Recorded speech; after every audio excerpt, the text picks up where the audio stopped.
Hey folks, this is a video really here to show you what kind of bargains can be found at a junkyard. Depending on what kind of hurry you're in, if you'll wait long enough, the junkyard we have, whatever you want, you'll find it. This is the Dozer build that I'm currently working on, the Cub Cadet style Dozer build. And I just went down to the junkyard to find some flat metal, to finish building my wheels and stuff with, odds and ends, use it for this, that, and the other.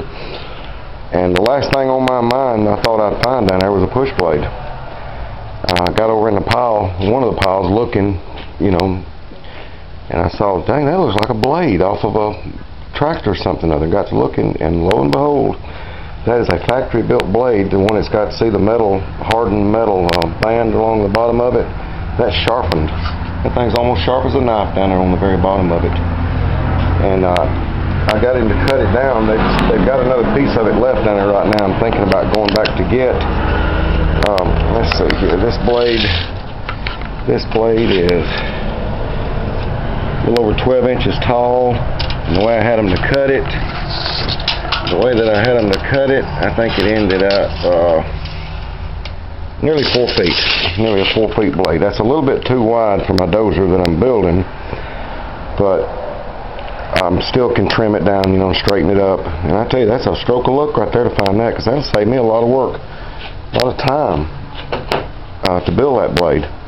It's actually, the reason I say it's a factory blade, because see how it's curved and built to fit that blade. See, that blade is replaceable. On a Dozer, on a big Dozer, something that's got some sure enough pushing power, you can damage that blade after so long, and that's made to replace. The total length of it was nearly double what it is right here, so it was about a 10 or 11 or 12 foot blade to start with.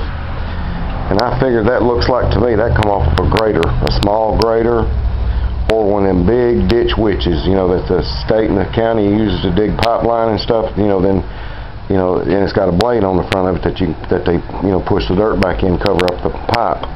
That's what it looks like to me. And that piece, that right there, weighs 100 pounds. I got that for $20, just a little over $20. And it would have costed that or more just to buy the metal, to build it out of.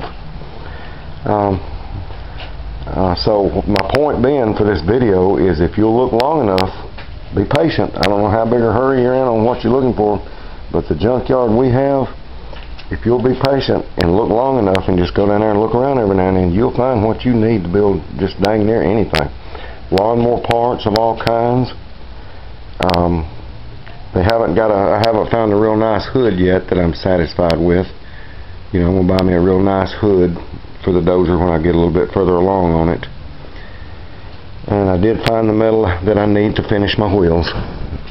And I've got it wide enough this time that when I draw it off, I won't have to add teeth. When I cut it the first time, this time, I'll cut it from this wheel. I'll draw it from this wheel here, and it'll have all the teeth it needs right then and there in place. And see, I've still got to add 7 more teeth over there on that drive wheel. And I don't have any choice but to use it, because I have already welded the Cub Cadet bolt pattern to it. And plus, that wheel is as perfect as you can get. You can't get one to spin any truer than that. There's no reason I'd even dream of replacing it. Well, alright. I'm off next couple of days, so I am going to get some work done to this bad boy. Jim, a buddy of mine here on YouTube, I think his username is Jim's Tool Shed or something similar. I made this video really to show him that if he'll get to a junkyard, he'll find him a blade for his little struck, if he hadn't already got one. So get down to a junkyard, Jim, and find you a blade, buddy. Alrighty. Also, while I was down there, they had some little hydraulic pieces and arms, but I only spend so much a week. I could have went ahead and loaded my car down with a lot of stuff, the hydraulic arms. They were a little bit too big for what I'm doing. I need a little tiny one, couple of little tiny hydraulic blades for this Dozer build. Alrighty. I'll let you go. I hope I hadn't bored you with this video, but I'm tickled with this blade find. And I think I'm going to go back down to the junkyard in the morning. That guy said he'd put up the rest of that blade for me if I decided I want to come back and get it. He's a real good friend, a good buddy of mine, and he said he'd hide it for me. until morning, because you don't find that very often. This ain't the only tractor I'll probably ever build. I'll probably do another before it's over with, and if not, just add a blade to one. Never hurts to have that extra blade. All right, man. Y'all have a great day, and hopefully next video I make will have the undercarriage and at least the chain put on, wheels and chain mounted. Maybe not the track, but at least the chain with the undercarriage and all put on it. Okay, have a good one. Chat later. Adios.